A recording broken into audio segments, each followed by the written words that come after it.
Welcome to the Masterbooks podcast, where we bring you conversations that will strengthen your biblical worldview and the faith of your family. I'm Jennifer White, publicist at Masterbooks, a division of New Leaf Publishing Group. As host of this show, I'll be opening the doors to the Masterbooks family library of books, authors, and curriculum. For over 45 years, our company has been about one thing: ink on paper to touch eternity. In a world increasingly at war with God, we are publishing to partner with you to disciple your family, the church, and the nations. Well, hello and welcome to episode 6 of Masterbooks podcast. We are so glad all of you have joined us today. I've got a very special program for you. Today, we're going to be talking about teaching elementary math. And we're here to encourage you and equip you with the wisdom that you need to feel confident in what you're doing, to answer some of the questions you may have about the curriculum. And today I have Angela Odell. She is the author of Masterbooks, Math Lessons. Boy, my tongue is tangled already. Math Lessons for a Living Education, one of our best-selling series. So thank you, Angela, for joining us today. You're welcome. This is going to be fun. Yeah. And so we also have Amy. She's back with us again today. You have seen Amy on, I believe it was episode 3. And Amy has several children who are going through the Math Lessons for Living Education series. So she's a homeschool mom teaching the series, and she has a background in education. So she brings a very special set of skills to help you have some perspective and maybe, hopefully, as she shares her experience, answer questions that you may have in the back of your head as you're teaching. So get ready to be encouraged. Ladies, thank you for joining me. Amy, I love having you back. Thanks. All right. So Angela, you wrote this series using a very captivating storyline of a sweet family that grows throughout the series. And we've had great reports, even in episode 3 that I just mentioned. We had a great report from Carissa about her daughter who fell in love with the idea of having chickens and a garden and because of the series. And now she said, I never dreamed this would be my life, but we're all enjoying having chickens now. So I want you to tell us a little bit about why you used story to teach math. Why is that a concept? How does that work for the child? Well, really simply put, it puts the concepts in context. It kind of frames these new concepts that the children are being introduced to in a way that helps them to know why they're learning them without even having to wonder, why am I learning this? Mm-hmm. I believe that when we frame in all concepts, but we're talking about math today, but if we frame real concepts that these children are going to end up using throughout the rest of their life, it's really super important that we introduce them in the context that they're going to be used in. Or as closely as possible. If you do that, if you bring it in the natural setting, the child can connect with it a lot easier and a lot more naturally. Stories carry lessons a lot deeper into our beings than just abstract concepts. And well, a good example of that would be Jesus. Jesus taught in stories. Yes. Why did he do that? Well, he had the insight that a lot of people don't have. He knew that the people he was talking to would understand better and would be able to connect with the story. The engagement with the stories in the Math Lessons series is kind of the secret sauce. Gotcha. Yeah. So when I hear people saying, I don't read the stories, I'm like, oh, please read the stories, please. Because it really, honestly, it's not just the concepts that are being introduced through the story. It's the relational aspect. Mm-hmm. It's the encouragement that these students, as they're reading the story or having the story read to them, they can connect to the kids in the story. Mhm. And they're kind of using it. I kind of have it as like a little bit of a peer, um, kind of a peer pressure. The kids in the story are inviting the kids learning into the story and inviting them to learn those concepts also. So if you know anything about kids, which we do because we're parents, you do understand that there is this little bit of a competition that kids do with each other. It's a Okay. totally normal, natural thing that they do. And when kids are in a classroom setting, a lot of them do their homework and learn something because they don't want to look stupid in front of their peers. Well, it's kind of that same sort of that same technique that I'm using in the story with the kids. I use the kids that are approximately the same age as the student, uh, Mhm. not just because I want them to connect to it, but because I want them to feel that little bit of, hey, they're doing it, so I can do it too. Mm. So that's really the foundation of the whole concept of using story. It's very different. Yeah. Um, it's very out of the box. It's kind of unless you understand the reasoning behind it, it sometimes it doesn't make a whole lot of sense to people who are not used to seeing stories in math. Mhm. They think of stories as story problems, but it's a different approach, totally different. Well, what it makes me think of is that the story takes the concept past the head and into the heart. Exactly. Mm. And Yep. the same thing for scripture. When I sing a song that encapsulates scripture, Mhm. what the Lord said in the word, when I sing that song, it bypasses my head and goes Right. into my heart. And the same thing with these stories. And like you said, the way Jesus taught. Hmm. So Mm. I love that you're teaching that way. And I love to see the master books in action shots where the kids are just so delighted about the story and they can't wait to see what's happening in the story, and actually tears when they finish their books because those are their friends. It's like the kids next door. So, Amy, tell us about your kids and how they are responding to the stories. Tell us about how many different levels of math you're teaching and Mhm. how your children are responding to the story part of the lesson. Yep. So the story of the lessons is, first of all, it's just fun. It's fun to be able to follow a story while you're learning about math concepts.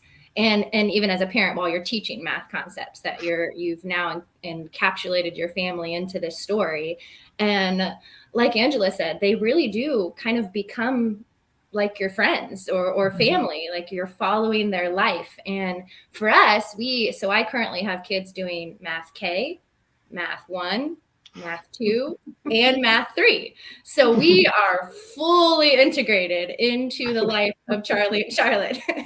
And so we've read through the story in levels K through 2 so far. We're in level 3 now, and it's just been such a fun adventure for us. And it's really kind of even followed our family a little bit over the years.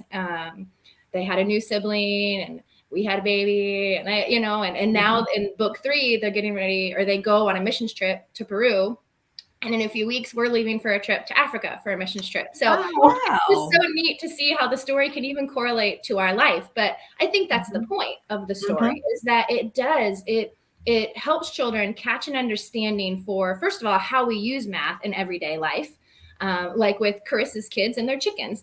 And I think for Sorry, parents, Krista. yeah, right. And I think for parents, it's a really good reminder for us too, to, as I'm doing these everyday life tasks that maybe I would normally just do them, Mhm. to remember, hey, I need to include my kiddos in these Mhm. things, because it is giving them the extra practice to develop and master their skills in those areas as well. So it's been really great for us.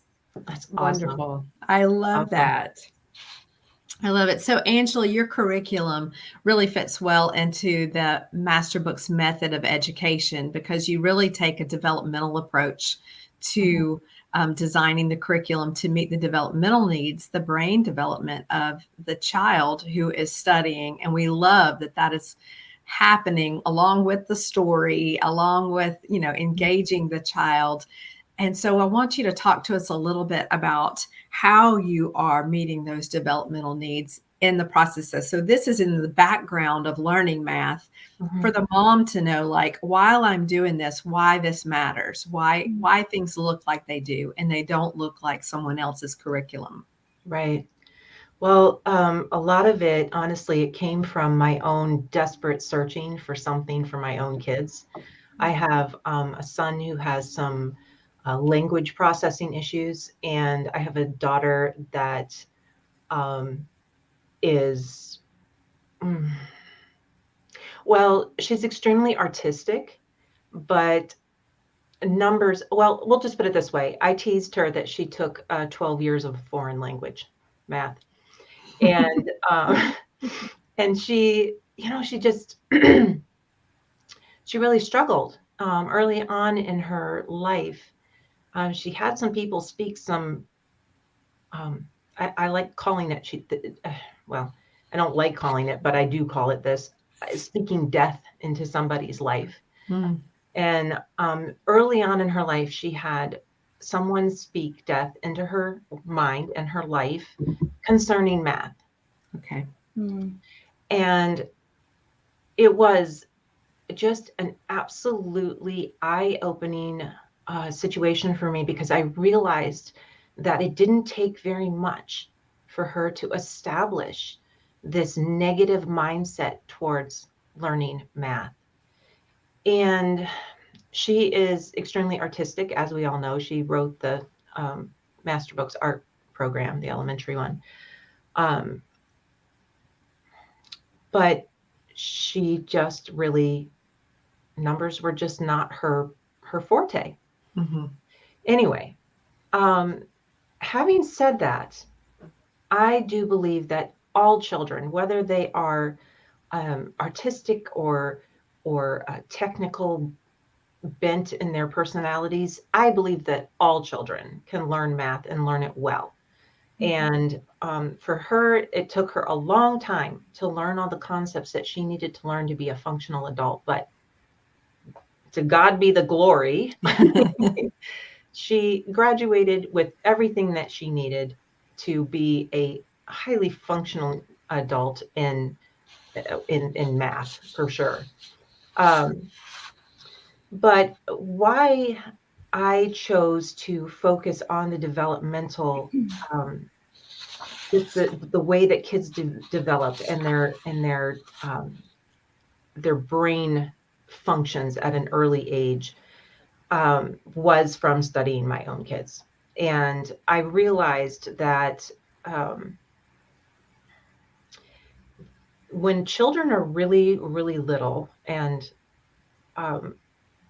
they don't have what I call their organizational system in place yet, they're great at taking in information, but they're just learning to create that system that they can put things in and then draw from it. So their organizational and their recall systems are just starting to come online, because they really don't have anything to compare anything to.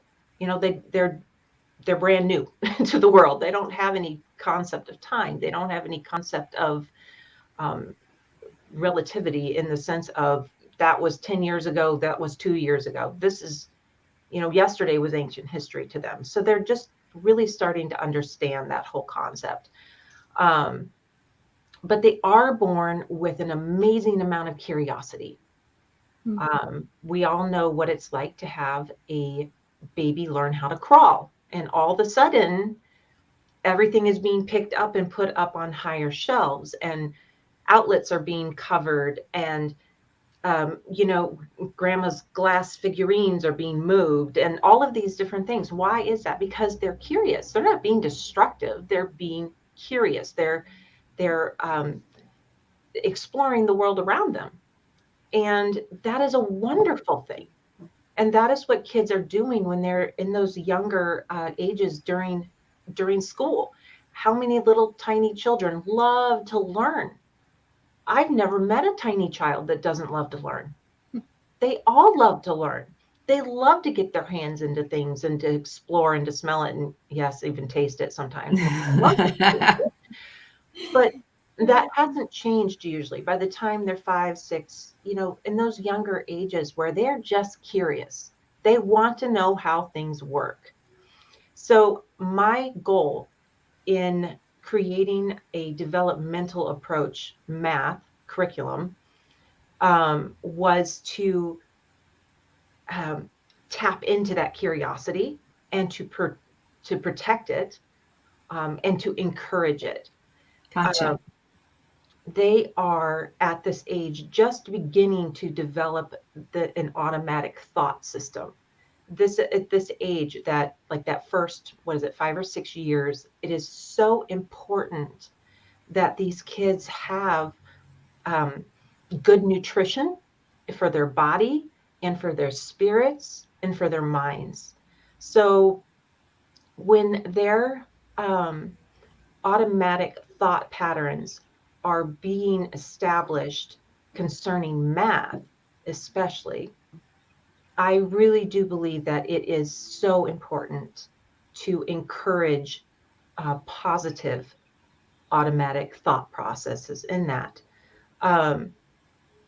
If they can be taught in this way, they will have mostly, everybody has some negative thought processes. That's the way it is. We live in a very broken and negative world. But if we can protect their thought processes and their establishing of these patterns as much as we possibly can, I do believe, because I've seen it happen, that we can keep them eager to learn. We can keep them willing to put themselves out there, even if they might fail at something. It is all in the way that we interact with these kids. So I know from experience with my daughter, especially, and other students that I've worked with through the years, that not just the students, the moms of the students too, who grew up with this negative thought process towards math.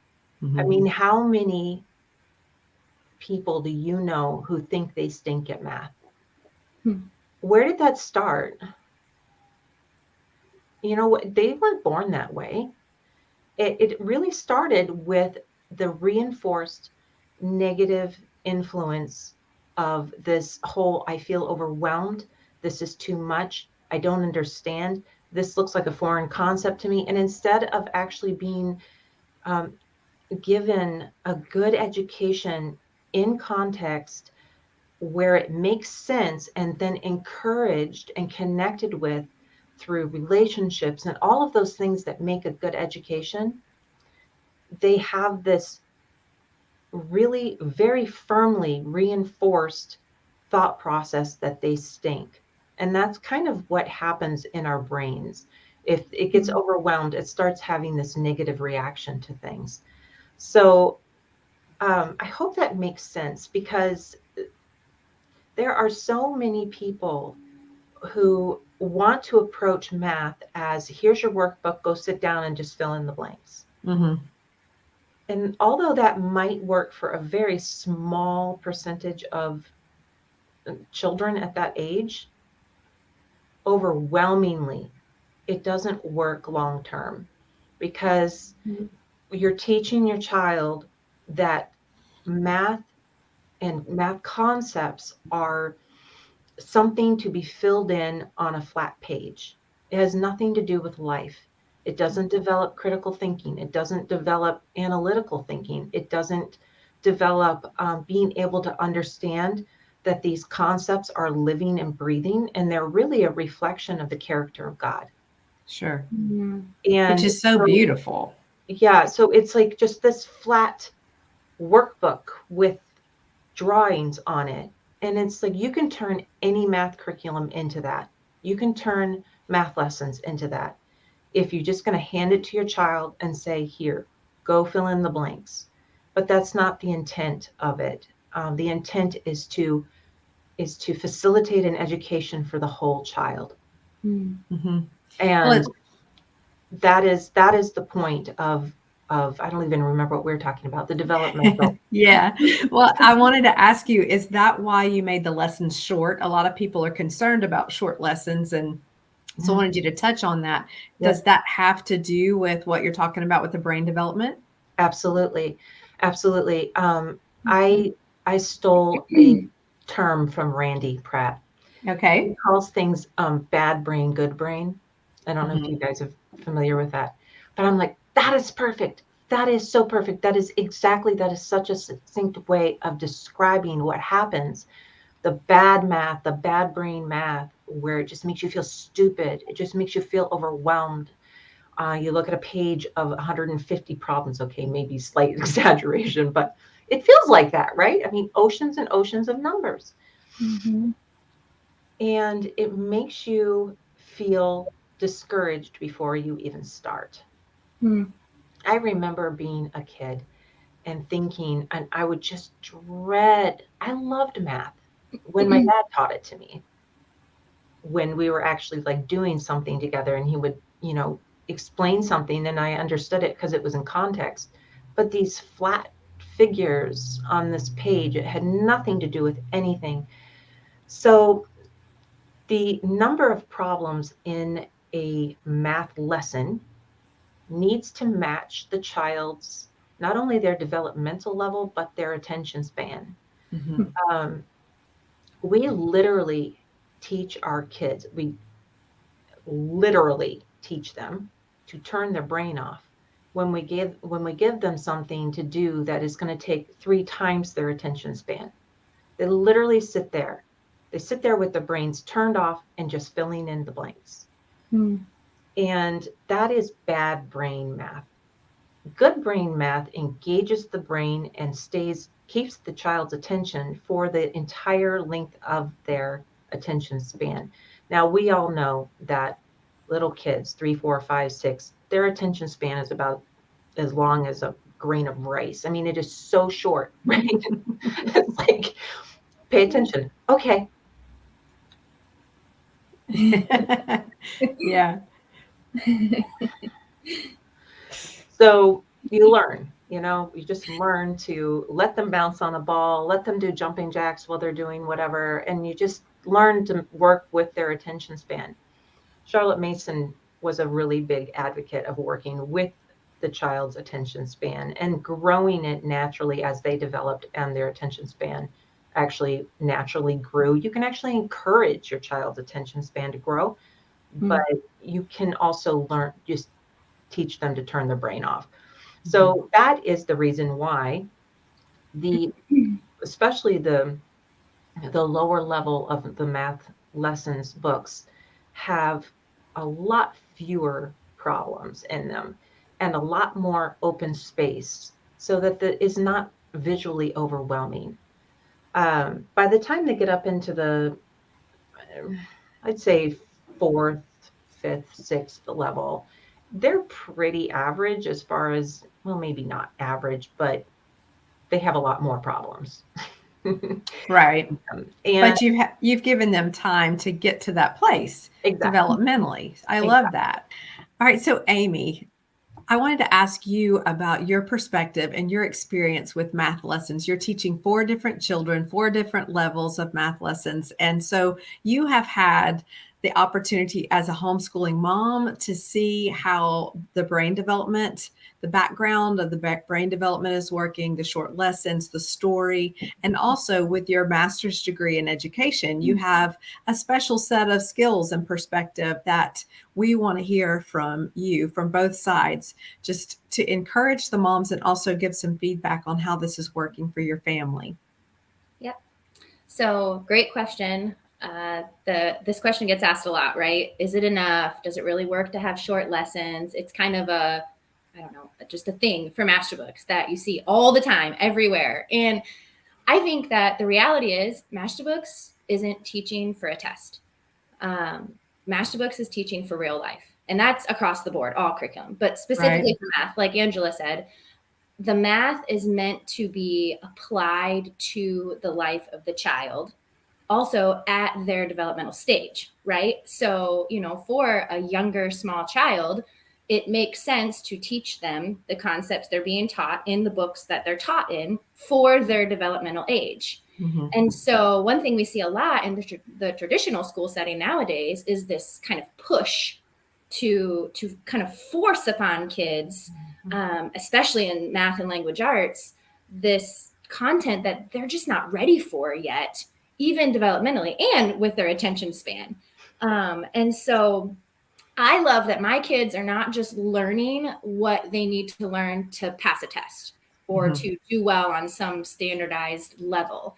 And it's not that it doesn't translate to that. We know that it does. We see people all the time that say, I tested my kids, my state requires it, whatever, and they did amazing, well above grade level. So we know it works for the testing part, but that's not the point of it. And I think that really does matter. And again, the content is still coming across. Kids are testing fine. It's just the way that it's done is just so different. And like Angela said, it's very out of the box. But I think the reason that it works so well is that it's not applying this very common drill and kill type setting where you're going to learn this concept and you're going to have 7 pages of whatever concept it is right then and there, and you must learn it and you must master it. And then we're going to move on and you're going to do the same thing again.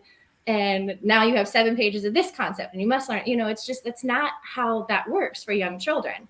And so the way that Masterbooks does it, especially in math, is that these concepts are reintroduced, reviewed over and over again, all throughout the books and even across the books. I've got kids in a bunch of levels right now, and my one that's in level 3 is still having bits of review from level 2 and even all the way back from level 1, just little bits that are dropped in over and over. So they're getting again and again the exposure to those concepts. So what that's doing in their brains, like Angela talked about, is it's really helping them to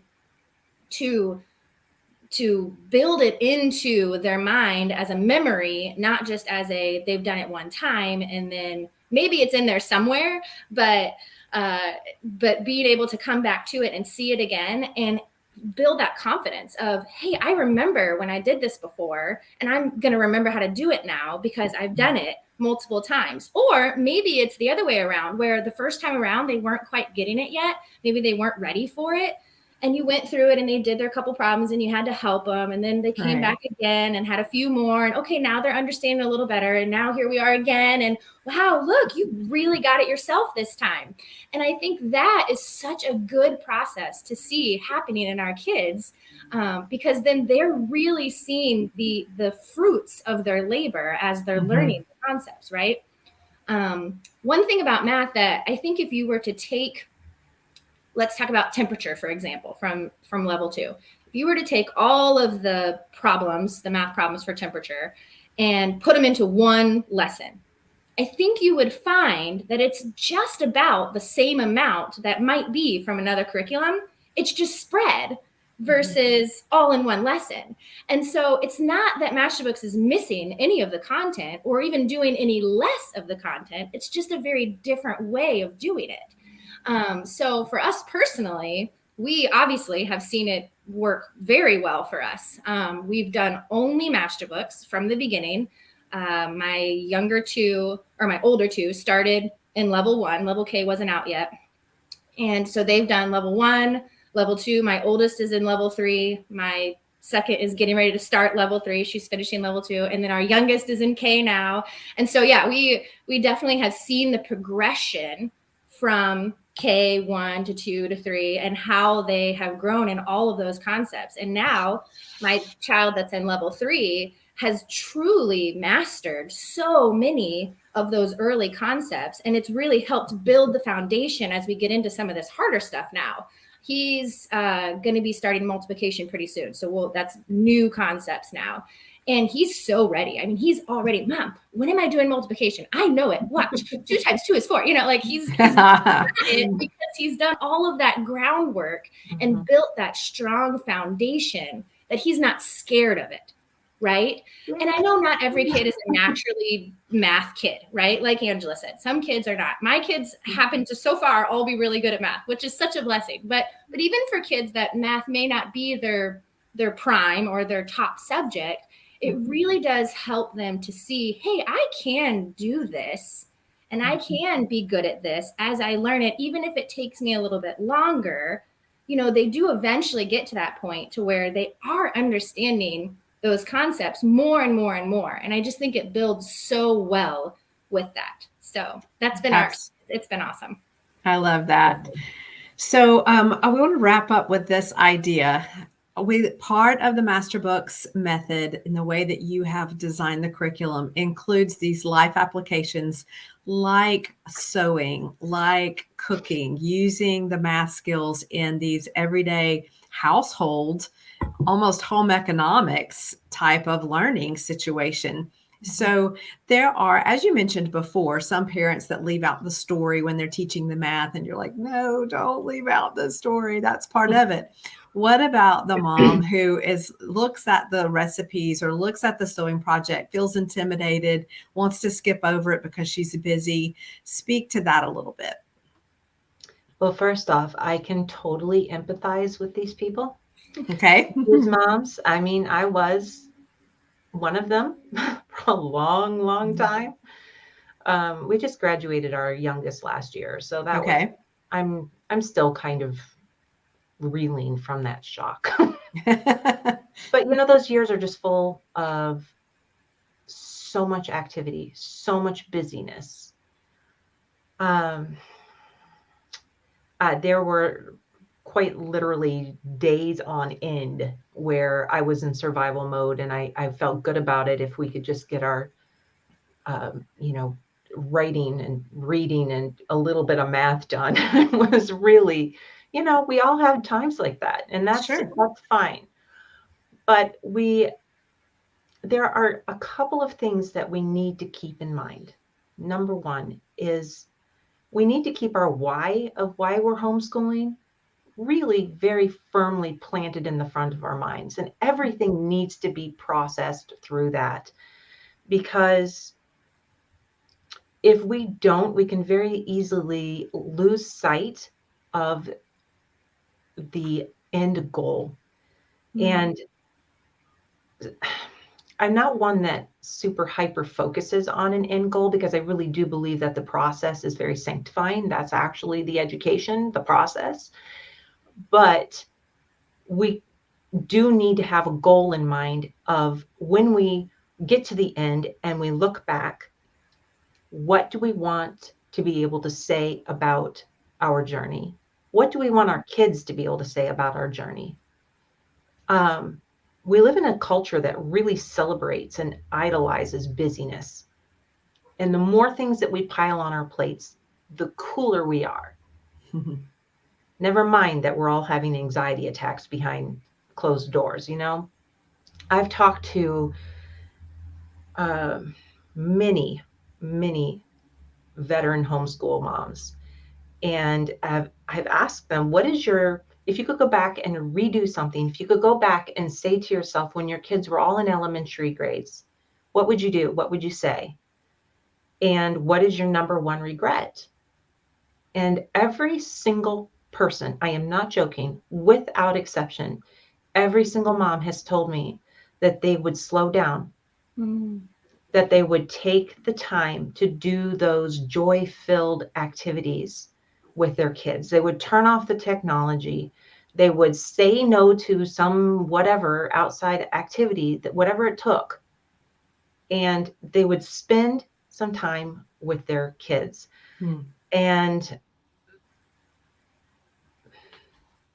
in every area of life, in every stage of life, we all have to prioritize. We all have to look at that end goal and figure out how we're going to get there in a way that is going to be not just satisfactory, but something to celebrate. The activities and the aspects of the math lessons series, it was really meant, they're very purposeful. There are a lot of them, and I kind of look at them like a buffet. You don't have to do all of them, obviously. It's not like you're going to be a big fat failure if you miss a recipe here and there.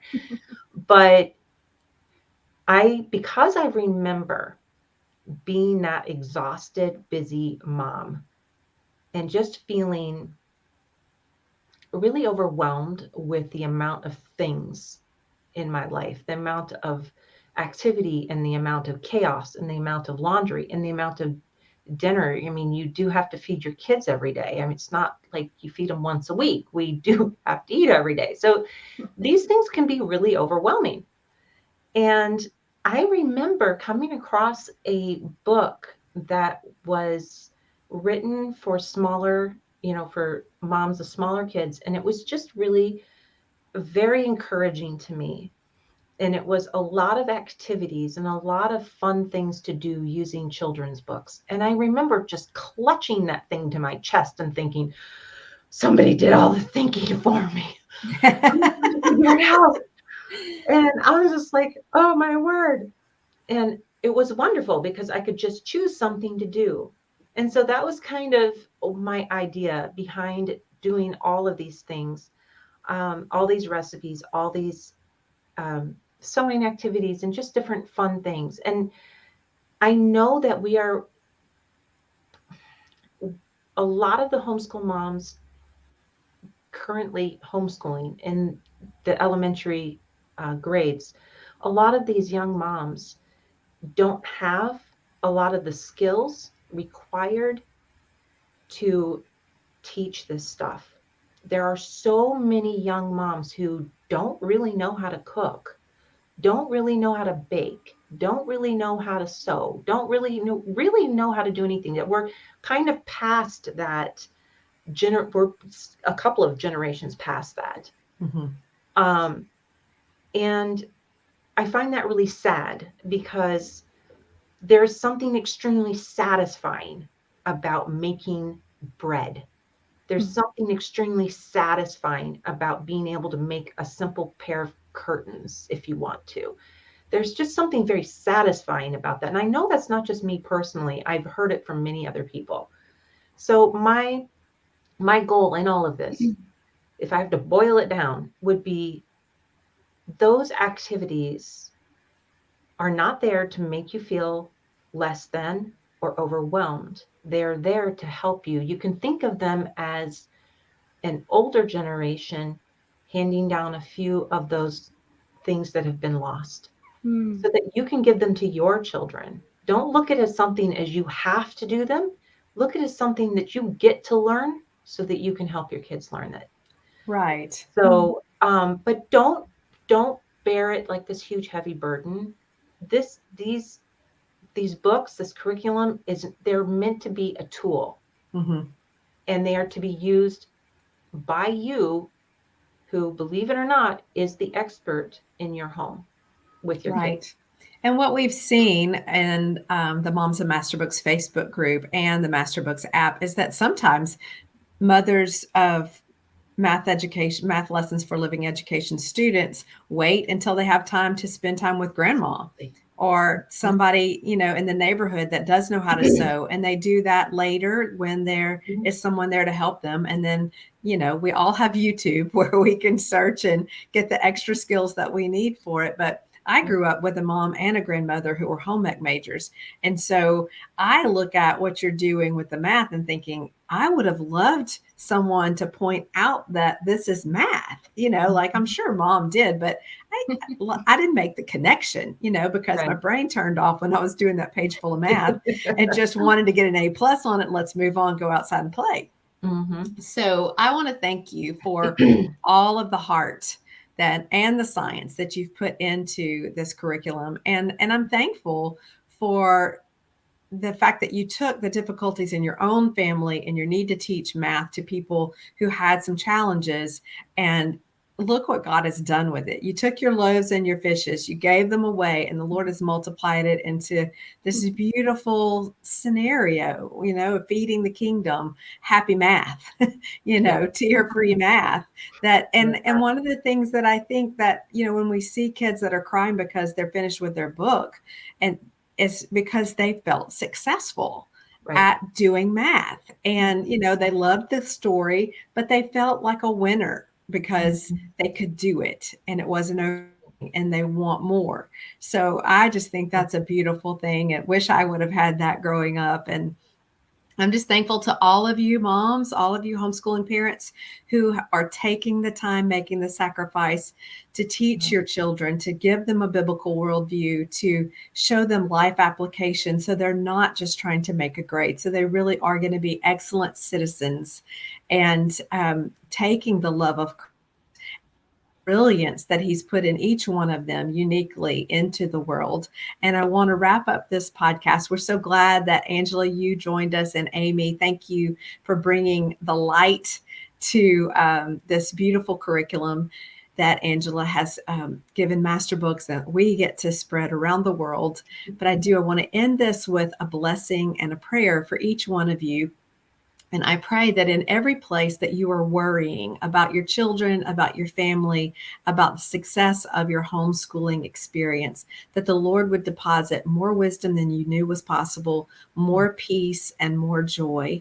And that in that wisdom, peace, and joy, you would just be liberated to enjoy the life you've been given, to see the challenges as opportunities, and just to experience that love of God that is so big that we can't comprehend it. That's what Ephesians 3 says. It's too big to comprehend. And yet we get to every day just choose to taste and see that he is good. And I know that you will as you homeschool using a biblical worldview. And we're just thankful that you partner with us for the mission of Ink on Paper to Touch Eternity. Thank you, Amy. Thank you, Angela, for doing those things. Thanks to you, the listener.